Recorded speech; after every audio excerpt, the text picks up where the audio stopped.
ॐ गजाननं भूतगणाधिसेवितं कपित्थजम्बूफलचारुभक्षणम् उमासुतं शोकविनाशकारकं नमामि विघ्नेश्वरपादपङ्कजम्।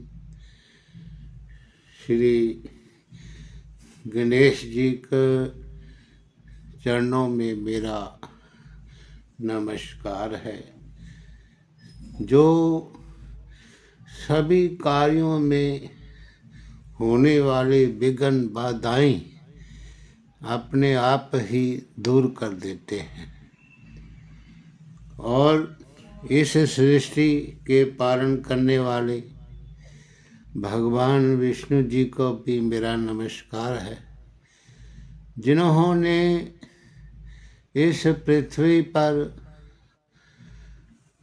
दुष्ट राक्षसों राजाओं के पाप के भार को उतारने के लिए सशरीर मथुरा नगरी में देवकी के गर्भ से जन्म लिया और सभी राक्षसों को मारा और इस पृथ्वी को भार से विहीन किया और सभी अपने भक्तों को कल्याण करने के लिए अपना दिव्य दर्शन दिया और जिससे कि सभी भक्त भवसागर से पार उतर करके मोक्ष धाम को जा करके वे प्राप्त करें।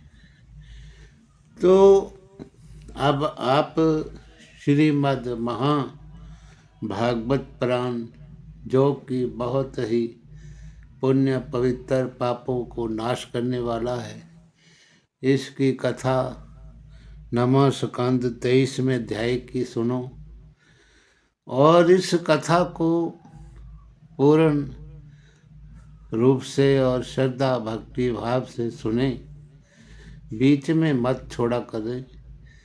और ऊपर से माघ का पवित्र महीना भी चल रहा है, ताकि इस कथा के सुनने से सभी पाप जो हैं नष्ट हो जाए। तो अब मैं इस कथा को सुनाता हूँ। तो सुखदेव जी बोले कि हे परीक्षित, अब हम यदुवंशियों की कथा जिस कुल में श्री कृष्णावतार हुआ था वे कहते हैं, उसके सुनने से मनुष्यों को सब मनोरथ मिलते। सो तुम मन लगा करके इस कथा को सुनो। ययाति का यदु नाम वाला बड़ा पुत्र जो देवयानी से हुआ था, उसके वंश में कई पीढ़ी उपरांत राजा सहस्रार्जुन ऐसा तेजस्वी पैदा हुआ जिसने 85,000 चक्रवर्ती राज्य किया। उसका नाम स्मरण करने से गया हुआ धन मिलता है। उसके 1000 बेटों में 995 राजकुमारों को परशुराम जी ने मार डाला। 5 बेटे जो बचे थे उनमें जयध्वज बेटा से ताल जंग नाम का क्षत्रिय पैदा हुआ। उसके वंश में मधु नाम का बड़ा प्रतापी राजा हुआ। इसी वास्ते श्री कृष्ण जी का नाम माधव कहा जाता है। मधु का पुत्र वृष्णि था। इसी से यदुवंशी, वृष्णिवंशी और मधुवंशी कहलाते हैं। वृष्णि का बेटा शिशु बिंदु ऐसा धर्मात्मा हुआ जिसके पास 14 रत्न थे। उसने 10 लाख स्त्रियों से अपना विवाह किया। सो हरि इच्छा से 10 करोड़ पुत्र उसके पैदा हुए। उनमें सबसे बड़ा पुत्र पुरुजित और छोटा पुत्र जामग था। राजा जामग की शव्या नाम की स्त्री बांझ थी। अनेक उपाय करने पर भी उसके संतान नहीं पैदा हुई। इसी कारण वे बड़ा ही उदास रहती थी। तो एक बार राजा जामग विदर्भ देश के नृपति से लड़ने गया। वहां से एक अति सुंदर कन्या किसी भोजवंशी की छीन लाया। जब उस बांझ स्त्री ने देखा कि मेरा स्वामी एक सुंदरी अपने साथ रथ पर बिठाए लिए आता है, तब वे क्रोध से बोली कि तुम ये कन्या किस लिए लाए हो। राजा डरता हुआ अपनी स्त्री से बोला कि मैं तेरे लिए ये पतोहू ले आया हूँ। ये वचन सुनकर रानी ने हंसकर कहा कि मेरे पुत्र नहीं है, ये पतोहू किस तरह होगी। तब राजा ने उत्तर दिया कि पुत्र होने पर इस कन्या का विवाह उसके साथ करूँगा। परमेश्वर की इच्छा से उसी समय ये आकाशवाणी हुई कि धैर्य धर, तेरे पुत्र जरूर उत्पन्न होगा। ये आकाशवाणी सुनते ही राजा व रानी ने बड़े हर्ष से विश्व देवों का पूजन किया। जब उनके आशीर्वाद और हरी इच्छा से उस बांझ स्त्री से एक पुत्र अति सुंदर व तेजस्वी उत्पन्न हुआ, तब राजा ने उसका नाम विदर्भ रखकर वही कन्या से उसे विवाह दी। फिर वे अपने बेटे को राजगद्दी देके स्त्री समेत वन में चला गया और परमेश्वर का ध्यान किया और अपने शरीर से मुक्त हुआ। तो राजा विदर्भ धर्म पूर्वक राज्य करने लगा। तो राजा उग्रसेन आदि का उत्पन्न होना। सुखदेव जी ने कहा कि हे परीक्षित, राजा विदर्भ से 3 पुत्र कुश, कृथ और रोमपाद हुए। रोमपाद के वंश में जयद्रथ नाम का बड़ा प्रतापी चंदेली का राजा हुआ, जिसके यहाँ शिशुपाल ने जन्म लिया। उसी कुल में देवा वृद्ध और विभु 2 पुत्र ऐसे धर्मात्मा ज्ञानी हुए, जिनके सत्संग से 6065 मनुष्यों ने मुक्ति पाई। तो विभु के वंश में सत्राजित और प्रसेन ने जन्म लिया। विदर्भ की संतान में युयुधान और सात्यकी बड़े बलवान हुए। युयुधान के सुफलक पुत्र हुआ और सुफलक के गोंदनी नाम की स्त्री से अकरूर आदि 12 बालक पैदा हुए। ये सब वृष्णि वंशी कहलाए। यदु के वंश में राजा अंधक बड़ा प्रतापी हुआ। उससे दंदुभी उत्पन्न हुआ। दंदुभी के आहुक नामक बालक और आहु की कन्या हुई। आहुक से देवक और उग्रसेन 2 पुत्र हुए। देवक के यहाँ देववाण आदि 4 बालक और देवकी आदि 7 कन्याओं ने जन्म लिया। उग्रसेन के कंस आदि 8 पुत्र और 8 कन्याएं उत्पन्न हुई। वे सब कन्याएं वसुदेव जी के छोटे भाई से ब्याही गई। देवक ने देवकी आदि अपनी कन्याओं का विवाह वसुदेव जी से कर दिया। कुंती भोज पंचाल देश का राजा शूरसेन से बड़ी प्रीति रखता था, पर उसके कोई संतान ना थी। इसलिए शूरसेन ने पृथा नाम की अपनी कन्या उसके पास बैठा दिया। इसी कारण पृथा का नाम कुंती हुआ और कुंती भोज ने कुंती का विवाह राजा पांडु से कर दिया। युधिष्ठिर आदि उससे उत्पन्न हुए।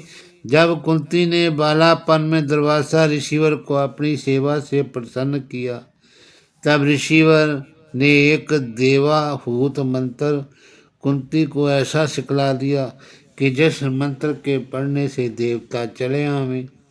सो कुंती ने कुमारपन में एक दिन सरस्वती नदी के किनारे परीक्षा लेने के लिए ये मंत्र पढ़कर जैसे सूर्य देवता का वाहन किया, वैसे ही सूर्य भगवान रथ पर बैठे हुए वहां आकर बोले, तूने मुझे किस वास्ते बुलाया है। उनका तेज देखते ही कुंती भय से कांपती हुई हाथ जोड़कर बोली, महाराज, मैंने अपने मंत्र की परीक्षा लेने के लिए तुमको बुलाया था, सो आप दयालु होकर चले जाइए। ये वचन सुनकर सूर्य देवता बोले, हे कुंती, मेरा आना व्यर्थ नहीं हो सकता। अब मैं तेरे साथ भोग करके एक बालक तुझे दूंगा।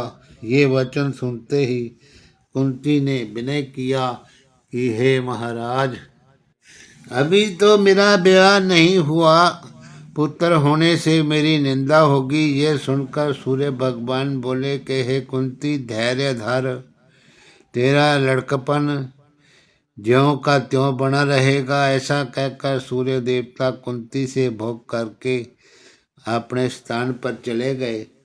उसी समय परमेश्वर की इच्छा से कुंती के एक बालक अति सुंदर, तेजवान, कुंडल आदि पहने, कान की राह उत्पन्न हुआ। उसे देखकर कुंती को आश्चर्य हुआ और उसे संदूक में रखकर गंगा में बहा दिया। वही पुत्र कर्ण था जो महाभारत में दुर्योधन की ओर से लड़ा था, जिसको तुम्हारे दादा अर्जुन ने मारा। वसुदेव जी की बहन पृथा की कथा हमने तुम्हें सुनाई। अब उनकी और चारों बहनों का समाचार सुनो। दूसरी बहन सत्य देवी का विवाह कारुष देश के राजा धर्म से हुआ। उससे दंतवक्र आदि पुत्र जन्मे। तीसरी बहन श्रुतकीर्ति का विवाह धृष्टकेतु से हुआ। शतरवन आदि ने उनके यहाँ जन्म लिया। चौथी बहन राजदेवी का विवाह अवंतीपुरी में जयसेन राजा से हुआ। पांचवी बहन श्रुतिश्रवा धम घोष चंदेली के राजा को ब्याही गई, जिसके पेट से शिशुपाल हुआ। देवकी की 7 कन्याओं के सिवा वसुदेव जी और 11 स्त्रियां थीं। उन सब से संतानें हुई। उनके नाम संस्कृत भागवत में लिखे हैं। देवकी के गर्भ से श्री कृष्ण जी त्रिलोकी नाथ 7 और बेटे तथा सुभद्रा नाम की कन्या से जन्म लिया था। सो हम दशम स्कंद में श्याम सुंदर के अवतार की कथा कहेंगे। अब द्रौपदी के विवाह का हाल संक्षेप में कहते हैं, सुनो। अर्जुन मत्स्य वेद करके द्रौपदी को स्वयंवर में जीत कर ले आया और अर्जुन आदि 5 भाइयों ने उसे अपने स्थान पर ले जाकर कुंती से कहा कि हम एक वस्तु लाए हैं। कुंती उसे खाने का पदार्थ समझ कर बोली, तुम 5 भाई आपस में बांट लो। इसलिए माता की आज्ञा अनुसार 5 भाइयों ने द्रौपदी को स्त्री बनाकर के रखा। तो राजा द्रुपद को ये बात अच्छी नहीं मालूम हुई। तब युधिष्ठिर ने उनसे कहा कि हम अपनी माता की आज्ञा टाल नहीं सकते। ये आश्चर्य देखकर राजा द्रुपद ने व्यास जी से पूछा कि महाराज, मेरा प्रण द्रौपदी के विवाह का अर्जुन से पूरा किया, पर द्रौपदी को युधिष्ठिर आदि 5 भाई अपनी स्त्री बनाना चाहते हैं। सो आपके निकट इस कन्या को किसकी स्त्री होना चाहिए। व्यास जी ने द्रुपद को अकेले में ले जाकर कहा कि हे राजन, हम द्रौपदी के पूर्व जन्म की कथा कहते हैं, सुनो। एक बार देवताओं ने क्या देखा कि एक कमल का पुष्प बहुत अच्छा गंगा जी में बहा जाता है। तब इंद्र बोला कि मैं जाकर देखता हूँ ये कहाँ से आया है।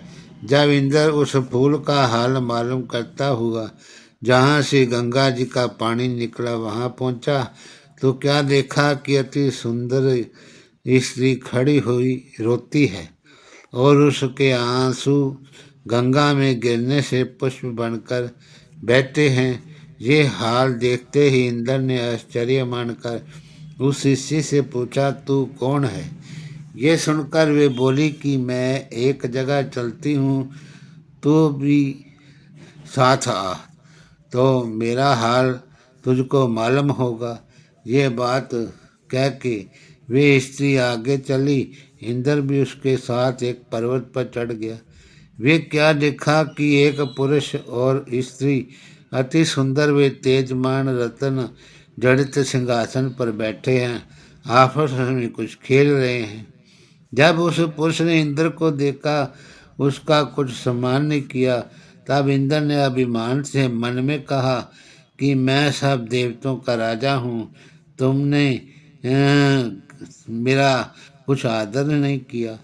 उस पुरुष ने जो अंतर्यामी महादेव थे जैसे ही इंद्र की ओर देखकर हंस दिया वैसे ही इंद्र मारे भय के सूख गया। तो उसकी ये दशा देखकर शिवजी ने कहा कि तुम ये प्रतिज्ञा करो कि फिर कभी अभिमान न करेंगे तो तुम्हारे प्राण बचे। जब इंद्र ने उनके भय से वही प्रतिज्ञा की तब महादेव सिंहासन पर से उतर करके इंद्र को पर्वत की कंदरा में ले गए। वहां जाकर इंद्र ने क्या देखा कि इंद्र रूपी चार और पुरुष उस जगह बैठे हैं।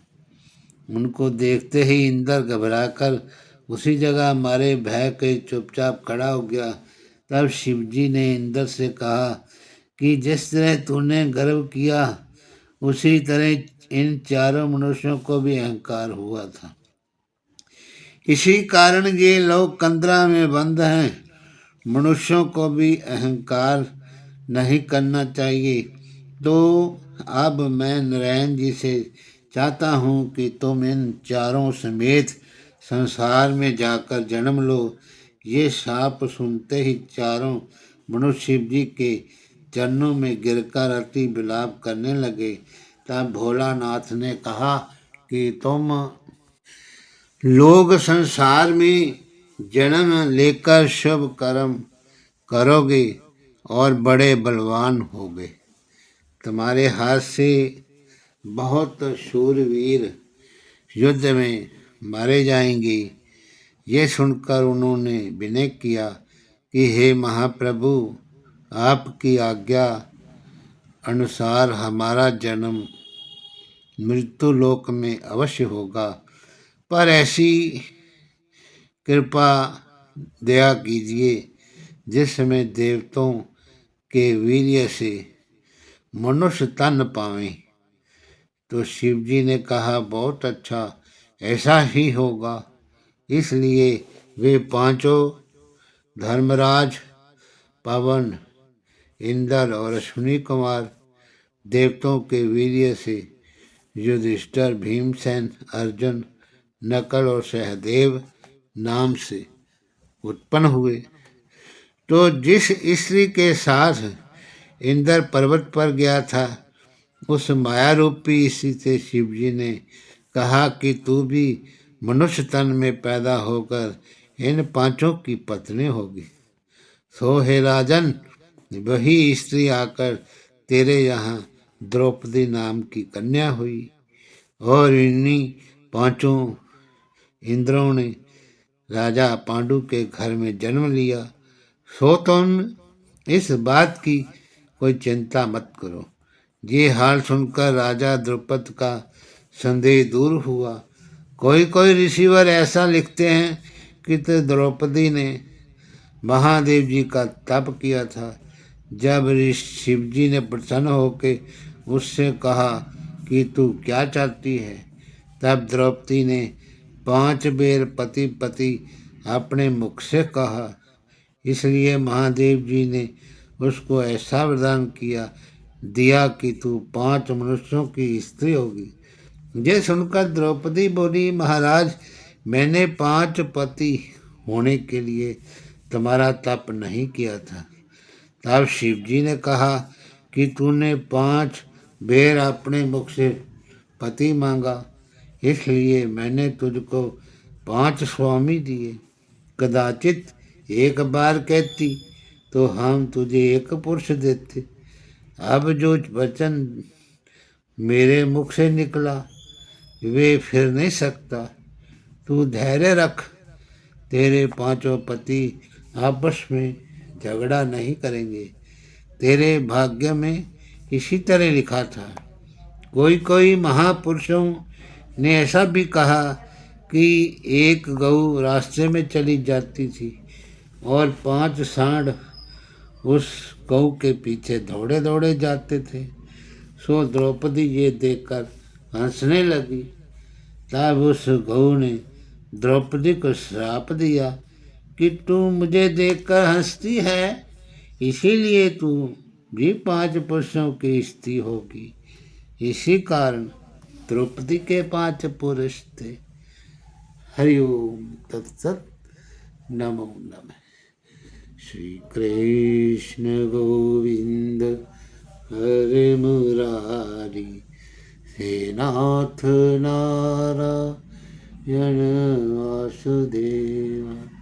श्री कृष्ण गोविंद हरे मुरारी, हे नाथ नारायण वासुदेव।